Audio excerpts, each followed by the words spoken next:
qui est intéressant dans le chamanisme, c'est qu'on en retrouve des traces partout sur Terre, voilà, et on en retrouve des traces dans toutes les spiritualités.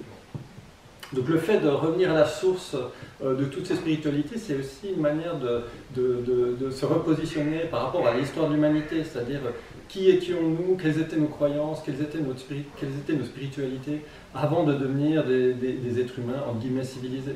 Donc pour moi, le chamanisme, c'est vraiment un retour historique aussi à la source de la spiritualité.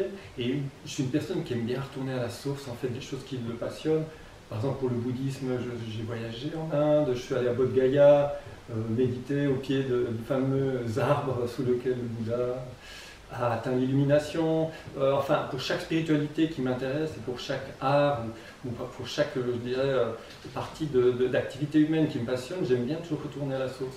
Et le chamanisme, c'est vraiment la source de tout ce qui est spirituel sur cette terre. Le simple fait de lire ce livre, ce sera une manière de se mettre en communication avec ce que la forêt cherche à nous faire comprendre. Et quand je parlais avec la forêt, parce que c'est vraiment elle qui m'a guidé pendant tout le processus d'écriture du livre, elle me disait vraiment que les personnes qui ouvriront ce livre seront en contact directement avec elle.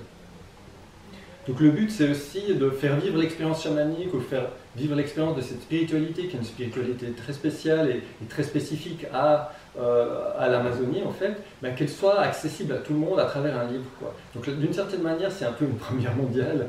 La forêt se livre, c'est le cas de le dire, à tous ces enfants qui voudront bien lire ce livre. La séance proprement dite de chamanisme amazonien, on peut la vivre à travers ce qui est écrit dans le livre.